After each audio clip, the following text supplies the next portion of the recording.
Assalamualaikum warahmatullahi wabarakatuh. Pada kesempatan kali ini, kami kelompok 3 Sistem Informasi Manajemen yang beranggotakan Aulia Hanifah, Fira Meilita, Meilani Salsyadilah, Oki Pratuti Darmayanti, dan Redi Ardiansah dari kelas 6 U Manajemen Universitas Profesor Dr. Hamka. Pada kesempatan kali ini, kami akan membahas mengenai sistem informasi manajemen dari pengertian, sejarah dan perkembangan, fungsi, dan implementasi-implementasi di dalamnya. Mari kita simak penjelasan berikut ini.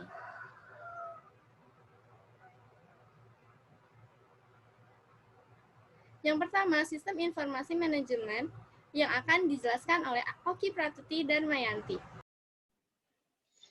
Sistem Informasi Manajemen atau SIM menurut A.F. Stoner adalah sebuah metode formal yang memberikan pihak manajemen terhadap sebuah informasi yang tepat waktu, dapat dipercaya, serta dapat untuk mendukung proses pengambilan keputusan untuk perencanaan, pengawasan, serta juga fungsi operasi sebuah organisasi yang lebih efektif. Secara umum, Sistem Informasi Manajemen atau SIM dapat diartikan sebagai sistem perencanaan bagian dari pengendalian internal suatu bisnis yang meliputi pemanfaatan manusia, dokumen, teknologi, dan prosedur oleh akuntansi manajemen untuk memecahkan masalah bisnis seperti biaya produk, layanan, atau suatu strategi bisnis. Sistem informasi manajemen dibedakan dengan sistem informasi biasa karena SIM ini digunakan untuk menganalisis sistem informasi lain yang diterapkan pada aktivitas operasional organisasi. Secara akademis, istilah ini umumnya digunakan untuk merujuk pada kelompok metode manajemen informasi yang bertalian dengan otomasi atau dukungan terhadap pengambilan keputusan manusia. Misalnya, sistem pendukung keputusan, sistem pakar, dan sistem informasi eksekutif. Sistem informasi manajemen juga terdapat atau memiliki tujuan, yaitu memecahkan berbagai masalah dalam bisnis, seperti layanan, biaya produk, serta strategi bisnis lainnya.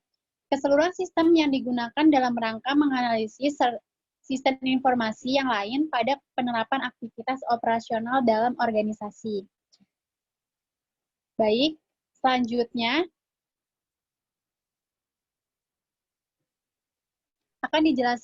akan dijelaskan oleh teman saya, Aulia Hanifah.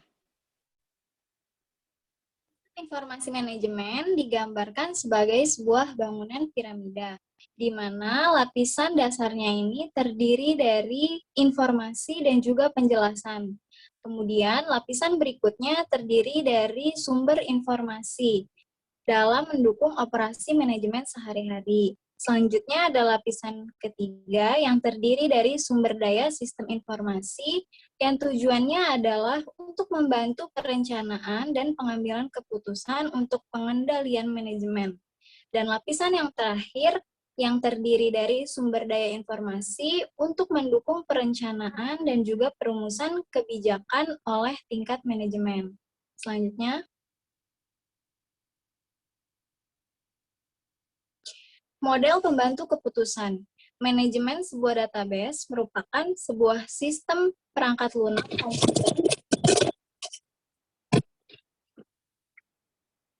lunak komputer yang disebut sebagai sebuah sistem manajemen database. Nah, dari sistem manajemen database ini memiliki model pembantu keputusan yang digunakan dalam sistem informasi manajemen.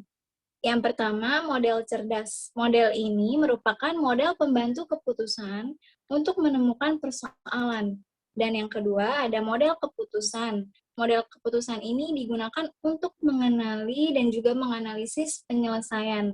Dan yang terakhir, ada model optimisasi, yaitu model ini memberikan suatu penyelesaian optimal atau dapat disebut metode pemuas untuk memuaskan sebuah penyelesaian yang memuaskan. Selanjutnya akan dijelaskan oleh Fira Meilita.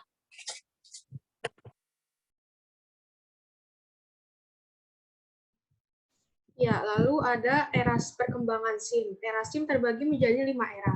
Yang pertama, SIM era pertama yaitu sebelum tahun 1965. Yang kedua, SIM era kedua 1965 sampai 1980. Selanjutnya, SIM era ketiga tahun 1980 sampai 1990.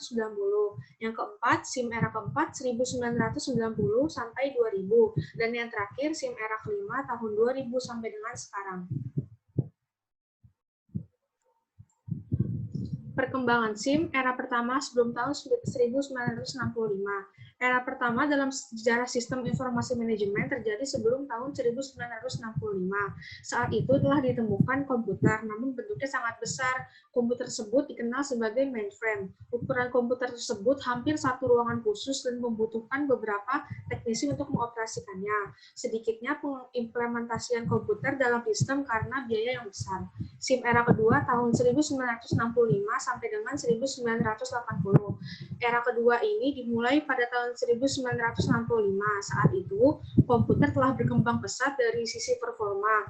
Harganya juga lebih terjangkau daripada tahun sebelumnya. Pada era ini, sistem informasi manajemen mulai banyak dilirik oleh perusahaan. Yang ketiga, tahun 1980 sampai dengan 1990. Sistem era ini dimulai sekitar tahun 1980-an hingga awal tahun 1990. Pada era ketiga ini, SIM yang terkomputerisasi mulai banyak dipakai oleh perusahaan. Banyak perusahaan, terutama perusahaan multinasional, yang menciptakan sistem informasi mereka walaupun masih belum sempurna. Lalu SIM era keempat, tahun 1990 sampai dengan 2000.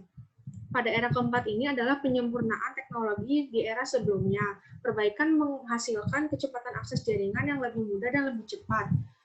Proses pengambilan keputusan menjadi lebih mudah karena akses informasi yang mudah dan cepat. Di era ini, aplikasi perangkat lunak mulai banyak dikembangkan. Beberapa aplikasi khusus perusahaan mulai terpadu dan bisa diakses ke berbagai departemen lain yang terdapat pada perusahaan. Kecepatan pun juga lebih tinggi dan lebih baik daripada era sebelumnya. Lalu yang terakhir, SIM era kelima tahun 2000 sampai dengan sekarang. Di era awal ke abad 21 hingga sekarang ini bisa dikatakan mengalami perkembangan yang super cepat. Era internet, era smartphone, era cloud computing. Informasi bisa diakses di mana saja, kapan saja, format apa saja, dan dengan kecepatan yang jauh berkali-kali lipat lebih baik daripada era sebelumnya. Sistem informasi pada era ini merupakan yang berjalan secara otomatis dan lebih baik. Selanjutnya akan dijelaskan oleh Melanie.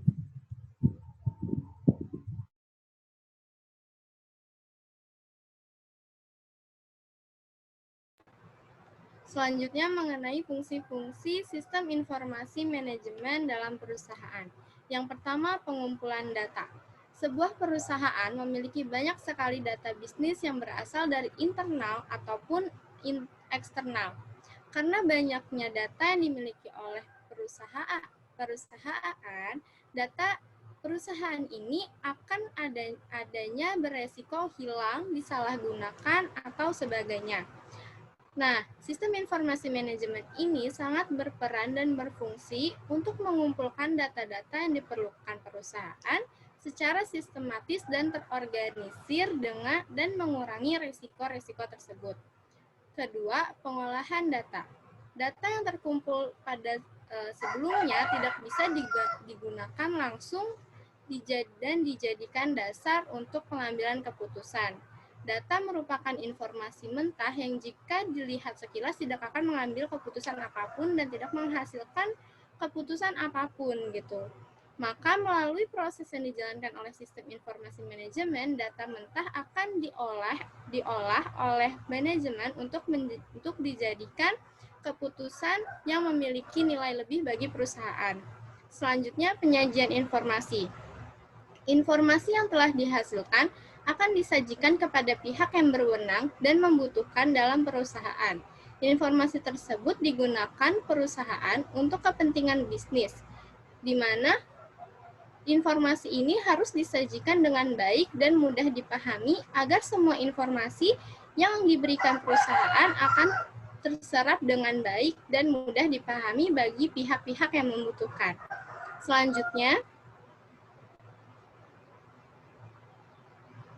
Selanjutnya ada jenis-jenis implementasi yang yang akan dijelaskan oleh Redi Ardiansa.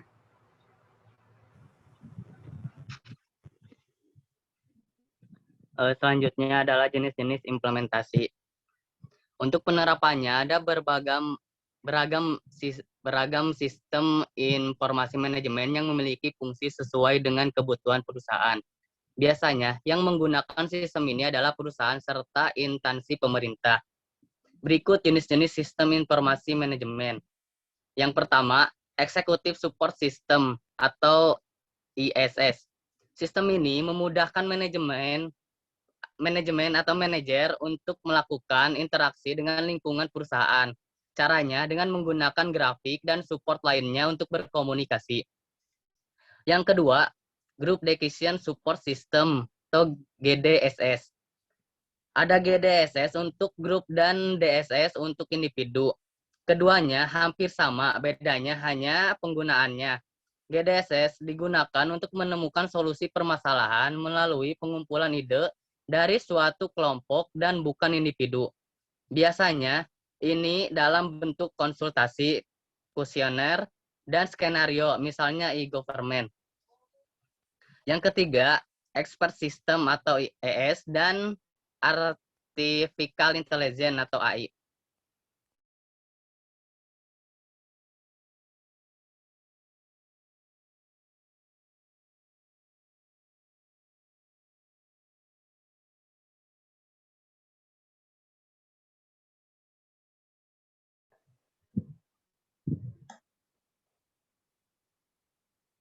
Selanjutnya, ada Decision Support System atau DSS, yaitu sistem ini digunakan untuk membantu pekerjaan manajer di dalam pengambilan keputusan. Caranya dengan mengamati lingkungan yang ada di dalam suatu perusahaan. Contohnya yaitu Electronic Link. Selanjutnya ada Informatic Management System atau IMS. Kegunaan IMS adalah sebagai pendukung berbagai tugas yang ada di dalam organisasi. Di samping itu, IMS juga bisa berfungsi untuk membantu melakukan analisa dalam membuat keputusan. Misalnya itu seperti penggunaan program e-procurement. Selanjutnya ada Knowledge Work System atau KWS. Menggunakan sistem informasi KWS ini memudahkan kita dalam melakukan integrasi sebuah pengetahuan baru ke dalam entitas atau organisasi. Selanjutnya ada Office Automation System atau OAS. Ini adalah aplikasi yang bermanfaat untuk membantu memperlancar hubungan komunikasi antar setiap departemen di dalam sebuah perusahaan. Caranya dengan mengintegrasikan semua server komputer dari setiap user dalam perusahaan. Contohnya, yang paling sederhana adalah email. Selanjutnya ada Transaction Processing System atau TPS. Kegunaan TPS adalah untuk memproses sejumlah besar data maupun transaksi yang dilakukan secara rutin. Umumnya, program ini digunakan untuk manajemen gaji dan persediaan barang atau inventaris. Selanjutnya ada Supply Chain Management atau SCM. SCM ini merupakan sistem yang sangat membantu pihak manajemen. Sistem ini bekerja dengan cara mengintegrasikan semua data seperti suplai bahan baku secara rinci, mulai dari pemasokannya, produsen, pengecer, hingga konsumen akhir.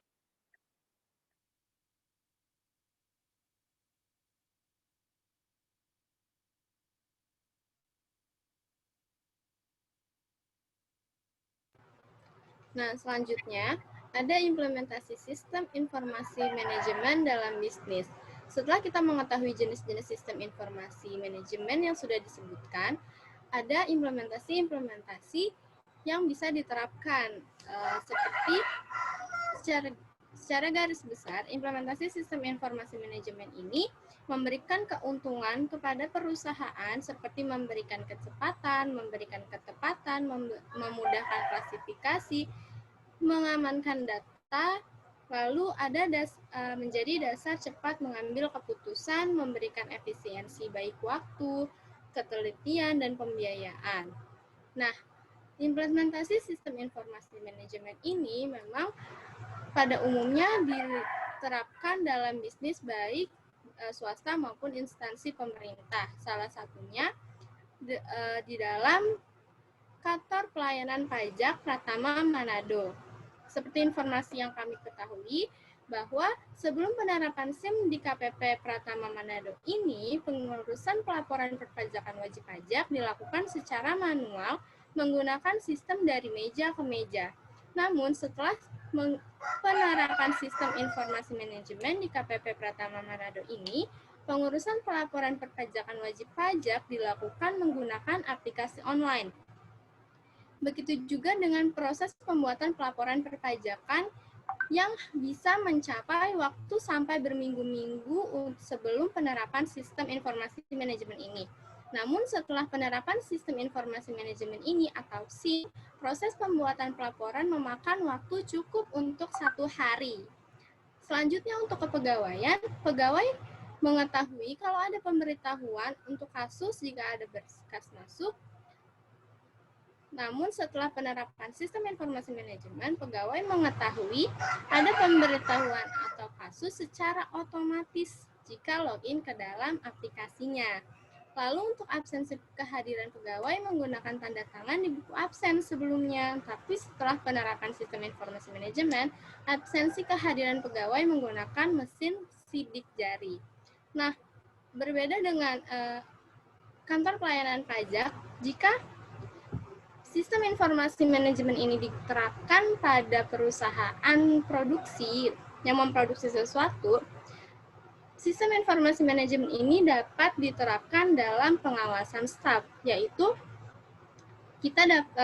perusahaan tersebut dapat mengklasifikasi kinerja pegawainya gitu, dari yang kinerjanya sangat baik, sedang maupun kurang, sehingga setelah diklasifikasikan tersebut, perusahaan dapat mengambil langkah apakah bagi pegawai yang memiliki kinerja yang kurang dapat diberi pembinaan atau tidak. Nah, sistem informasi manajemen ini juga berpengaruh terhadap kinerja-kinerjanya.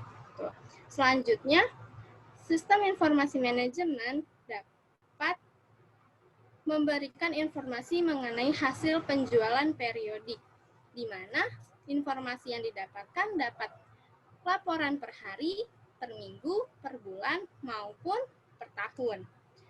Nah, informasi ini dapat memberikan perusahaan untuk memberikan pilihan atau keputusan apakah perusahaan harus mengembangkan perusahaannya, memunculkan ide-ide baru, atau meningkatkan kinerja perusahaan.